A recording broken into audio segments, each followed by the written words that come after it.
Hello everyone, welcome to the engineer classes. आज हम लोग नेक्स्ट कंटिन्यू करते हैं क्लास को, मॉडर्न हिस्ट्री की क्लास, नेक्स्ट क्लास को जो हम लोगों ने बहादुर शाह फर्स्ट पढ़ चुके थे। हम लोग बहादुर शाह फर्स्ट पढ़ चुके थे। आज हम लोग देखेंगे इनके बाद जो आते हैं जहेंद्र शाह, जिनका कार्यकाल 1712 से 13 तक होता है। ये मोस्टली 9 मंथ जो है वो गद्दी पर रहते हैं, ऑन द थ्रोन, गद्दी पे रहते हैं।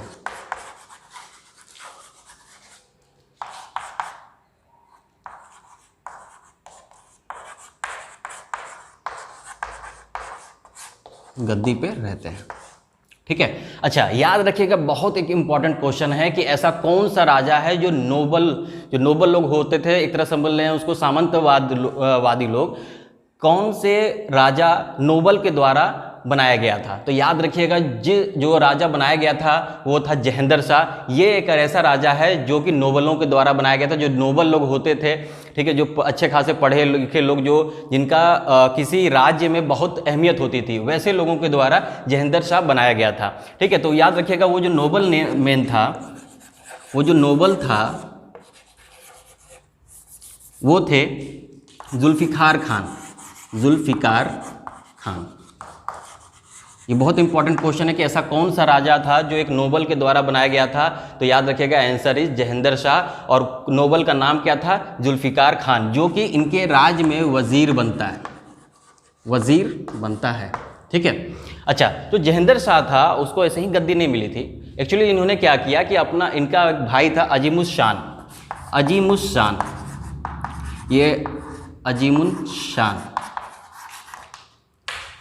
शान, जो कि किसका भाई था? Brother of Jahendra Shah. ये ब्रदर ऑफ जहेंद्र शाह थे, जिनको मार के वो गद्दी पे आया था, ठीक है। और ये जो अजीमुस शान है, ये किसके फादर होते थे? ये फादर ऑफ फर्रुख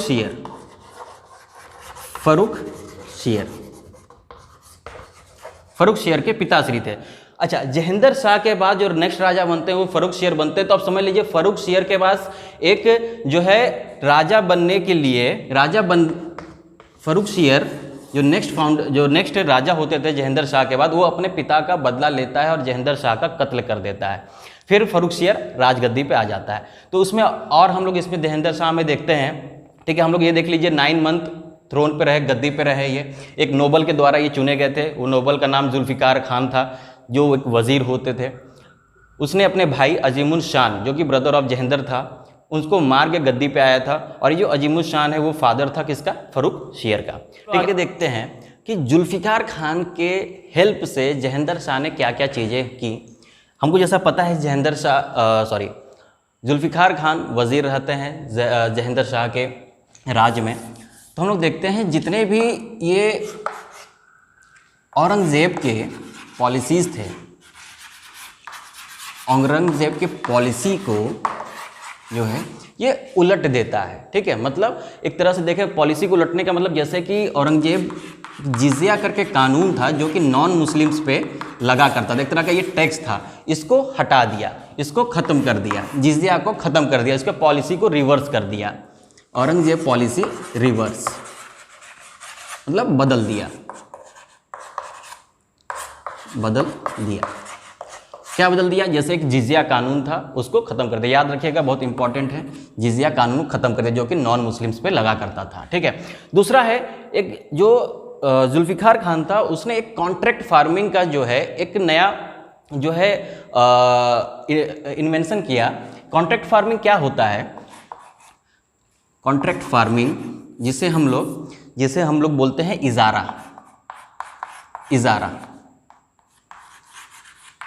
इजारा का शुरुआत किया। इजारा क्या है? एक तरह का ये कॉन्ट्रैक्ट फार्मिंग है। क्या है?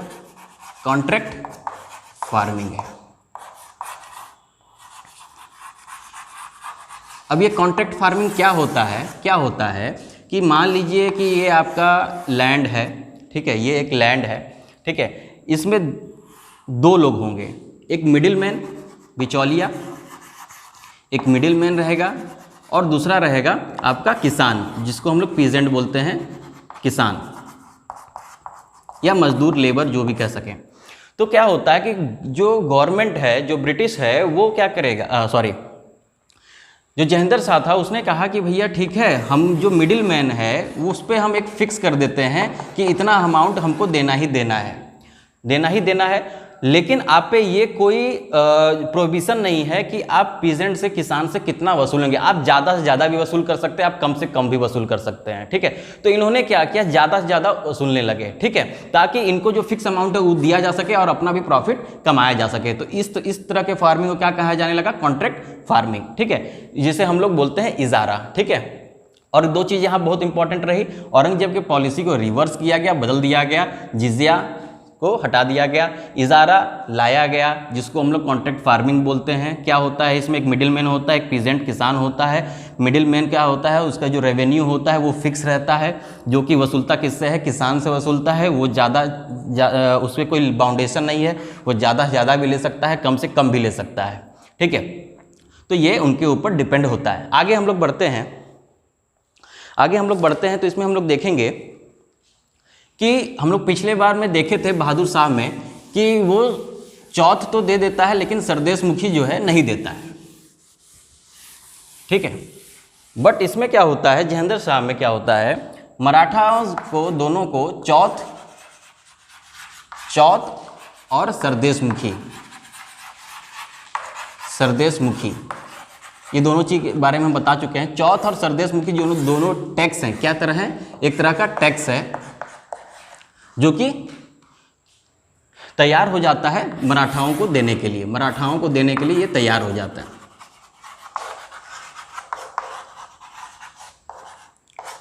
ठीक है। अच्छा, इनकी जो पॉलिसी होती है सभी की तरफ बहुत मॉडरेट होती है, लिबरल होती है, बहुत पीस से काम करता है, लेकिन अभी भी जो बंदा बहादुर था और सिखों के प्रति अभी भी एक जो है सप्रेशन का पॉलिसी बरकरार रखे हुए थे, ठीक है। तो हम लोग यहाँ पे अभी भी देखेंगे कि जो बंदा बहादुर है, बंदा बहादुर जिसका नाम लक्ष्मण दास, रियल नेम जो है लक्ष्मण दास है, लक्ष्मण दास के प्रति अभी भी जो सप्रेशन की पॉलिसी है, बंदा बहादुर, लक्ष्मण दास एंड सिख, जो सप्रेशन की पॉलिसी है, मतलब दबाने की जो पॉलिसी है, उनको आगे ना बढ़ने देना, सप्रेशन पॉलिसी को अभी भी चला रहे हैं, ठीक है। अभी भी उनके तरफ पीस के समझौता का जो है, कॉन्सिलेशन का तरफ हाथ नहीं बढ़ाया है, ठीक है। और हम लोगों ने पहले ही देख चुका था, सबसे बहुत कम पीरियड में इनका रहा। लास्ट में क्या हुआ कि फर्रुख शेर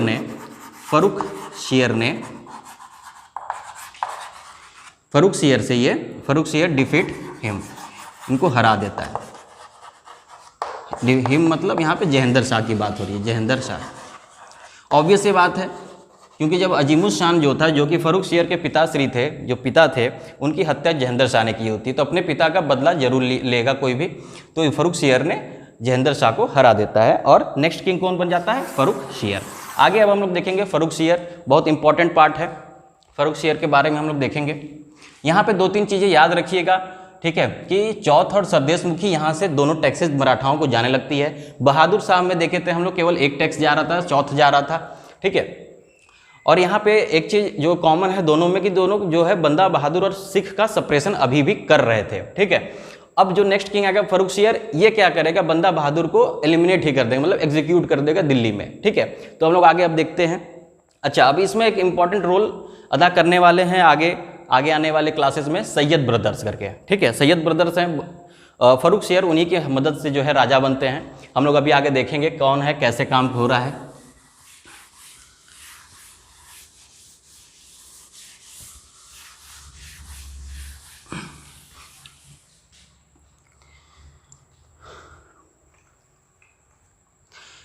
फर्रुख शेर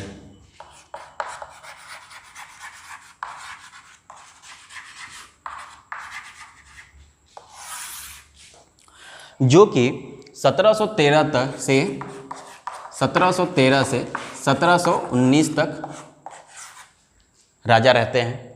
अच्छा, हम लोगों ने देखा था पिछले बार में कि जो जहेंद्र शाह था उसका भाई का नाम क्या है, उसका भाई का नाम था अजीमुल शान। वो अजीमुल शान फर्रुखसियर का पिता था, सन ऑफ अजीमुल शान। ठीक है, ये किस क्या थे, सन थे, पुत्र थे अजीमुल शान के। आगे हम लोग देखते हैं कि ये जो गद्दी पाते हैं, ये जो गद्दी पाते हैं, ये किसके वजह से पाते हैं, ये किसके वजह से पाते हैं,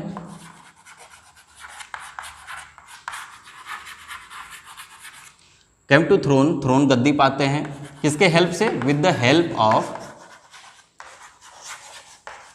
सैयद ब्रदर्स।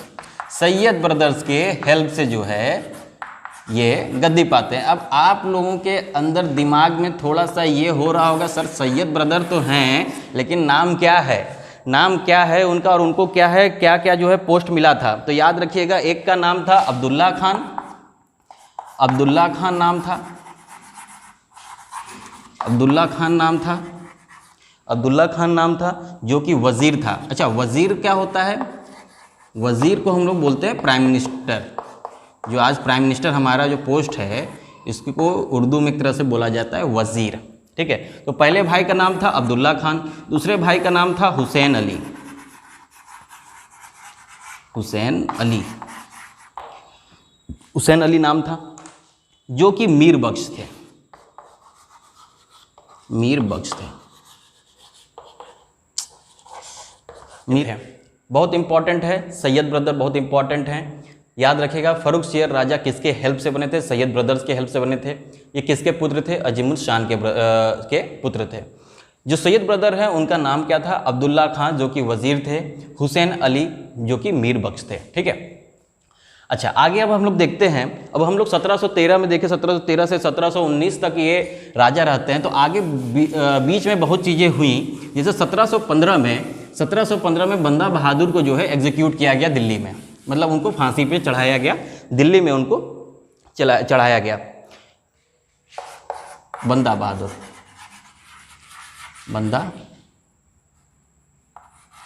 बंदा बहादुर को कैप्चर कहाँ किया, कहाँ पकड़ा गया,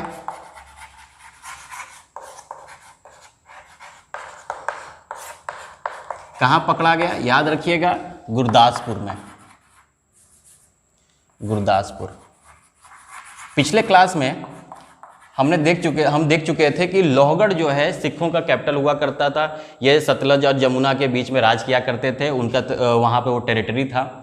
ठीक है, बंदा बहादुर एक डिसाइपल थे, गुरु गोविंद सिंह जी के डिसाइपल थे। ठीक है, तो याद रखिएगा जो बंदा बहादुर है उनको कहाँ पकड़ा गया, गुरदासपुर में पकड़ा गया, और इनको एग्जीक्यूट मतलब फांसी कहाँ हुई, इनको फांसी हुई इनको इनकी दिल्ली में। ठीक है, मतलब याद रखिए बंदा बहादुर साहब फर्स्ट में भी सप्रेस किए गए थे, जहेंद्र शाह में भी सप्रेस किए गए थे, फाइनली आके फर्रुखसियर में जो है एग्जीक्यूट कर दिया गया था, फांसी दे दिया गया था, कहाँ पे, दिल्ली में। ठीक है, अच्छा फर्रुखसियर के समय में एक बहुत इंपॉर्टेंट चीज़ हुई थी, इनको फरमान, जो अंग्रेज थे उनको फरमान दे दिया गया था। फरमान का मतलब ये है कि उनको बिजनेस करने के लिए, ट्रेड करने के लिए पूरी छूट मिल गई थी। ठीक है, तो हम लोग देखेंगे कौन से दो लोग आए थे ब्रिटिश के तरह से, जो कि जिनको फरमान मिला था, फर्रुखसियर ने दिया था, हम लोग देखेंगे। उनका एक का नाम था कि जॉन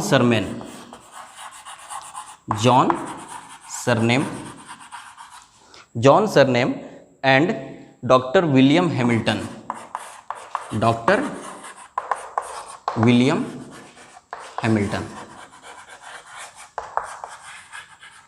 ठीक है, ये दो लोग थे, अंग्रेजों की तरफ से आए थे, जिनको एक रॉयल ऑर्डर मतलब फरमान दिया गया था। क्या बोलते हैं फरमान को, फरमान इंग्लिश में भी हिंदी में भी एक ही है, फरमान, जिसे हम लोग बोलते हैं रॉयल ऑर्डर। ठीक है, कि आपको छूट मिल जाती है ट्रेड करने में आपको छूट मिलती है। याद रखिएगा क्वेश्चन आता है कि जो है फरमान जो है किसके राज में दिया गया था अंग्रेजों को, फर्रुखसियर के राज में। ठीक है, तो ये होने लगा था। फिर आगे हम लोग देखते हैं कि 1717 के समय की बात पे आ जाते हैं। 1717 में क्या हुआ था कि जो फर्स्ट पेशवा थे, फर्स्ट पेशवा, अच्छा मराठाज में पेशवा जो है बोला जाता था, पीएम जो होते हैं उनको पेशवा बोला जाता था मराठाज किंगडम में, उसको हम लोग पढ़ेंगे बाद में। तो जो फर्स्ट में पेशवा थे साहू जी के, जिनका नाम बालाजी विश्वनाथ था, वो इनके कोर्ट में आए थे।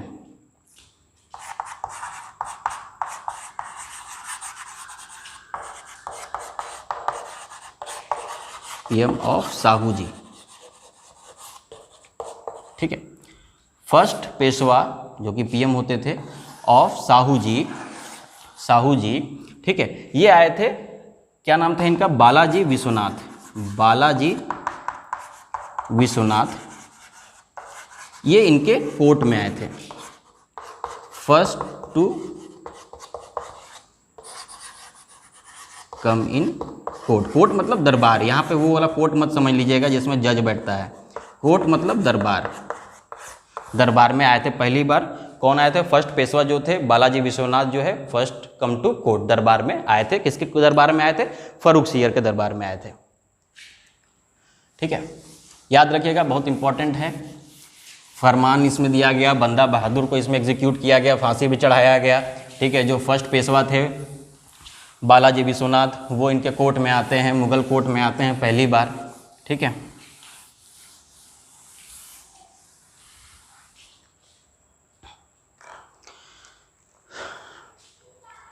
फिर अब आगे हम लोग बढ़ते हैं, तो एक दो राजा और आते हैं, 1719 में इनकी डेथ हो जाती है। अब दो राजा और आते हैं जो कि बहुत एक ही साल, मतलब 1719 में दोनों ही रहते हैं, जिसका हम लोग पढ़ चुके हैं, रफ़ी-उद-दजारत और रफ़ी-उद-दौला, ठीक है।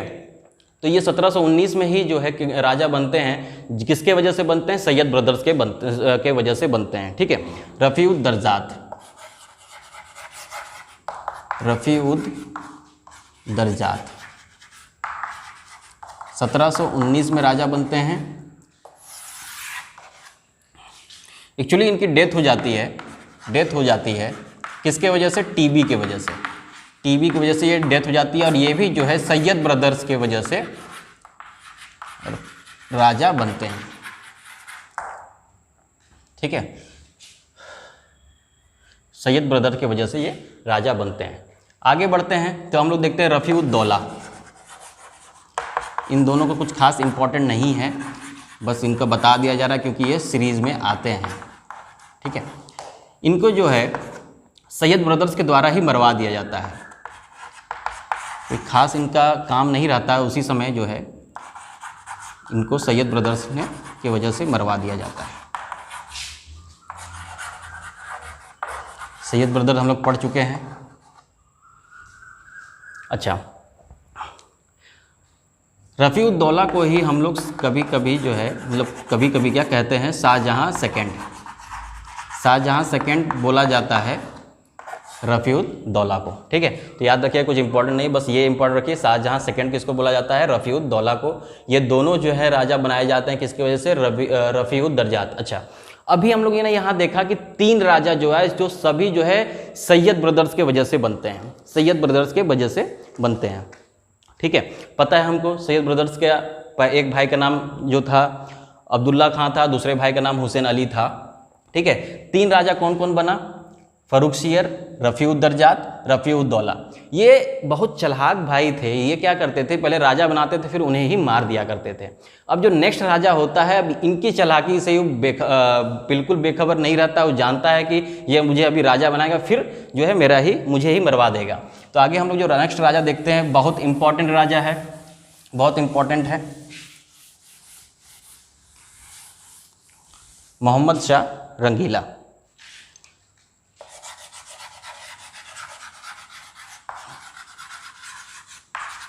मोहम्मद शाह रंगीला इसलिए बोला जाता है, एक्चुअली अब किसी भी लड़के का 18 साल की उम्र में अगर शादी हो जाएगा तो ऑब्वियस ही बात है कि उनका जो है कि मोहब्बत मिजाज टाइप रहता है, इसलिए इनका नाम दे दिया गया था रंगीला, ठीक है। आगे हम लोग इसमें देखे रहे हैं, इनका वैसे नाम था जो है रोशन अख्तर। इनका जो रियल नेम था वो था रोशन अख्तर, ठीक है। ये भी राजा किसके वजह से बने थे, सैयद ब्रदर्स के वजह से बने थे, came to throne with the help of Syed brothers.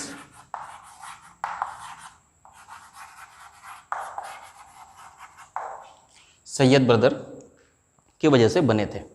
ठीक है,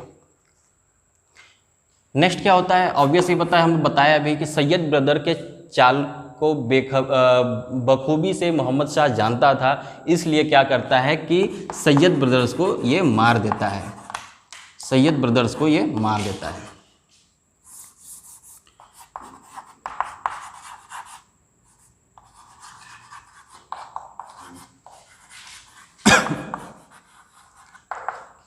ठीक है, सैयद ब्रदर्स को ये मार देता है। ठीक है, इनकी जो क्वीन रहती हैं, क्वीन रानी जो है, उनका नाम रहता है रहमतुन निशा, रहमत उन निशा, कि क्वीन का नाम रहता है रहमतुन निशा। ठीक है, रहमतुन निशा जो है, इनका बहुत इंपॉर्टेंट रोल होता है मोहम्मद शाह रंगीला के एडमिनिस्ट्रेशन में। क्वीन रहमतुन निशा का जो है इंपॉर्टेंट रोल जो अदा करती हैं, इंपॉर्टेंट रोल इन एडमिनिस्ट्रेशन, इनके कार्यकाज में बहुत इंपॉर्टेंट रोल रहमतुन निशा का रहता है।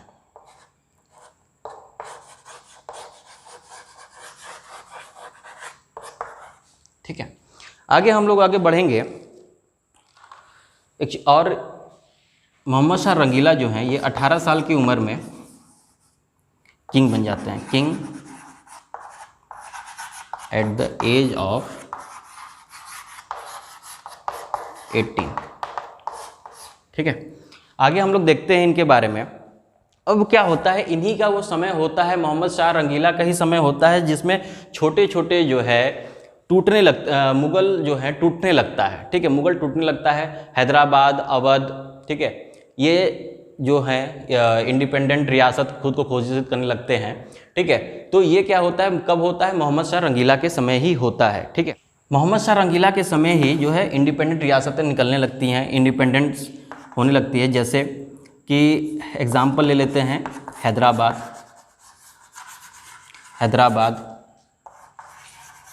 अवध, हैदराबाद, अवध, ये निकलने लगते हैं। इनके बारे में हम लोग नेक्स्ट क्लास में देखेंगे। ठीक है, कि हैदराबाद कौन बनाता है, फाउंडर कौन होता है, अवध का कौन फाउंडर होता है, इनको हम लोग नेक्स्ट क्लास में देखेंगे। होप आप लोगों को लेक्चर अच्छा लगा होगा। Thank you.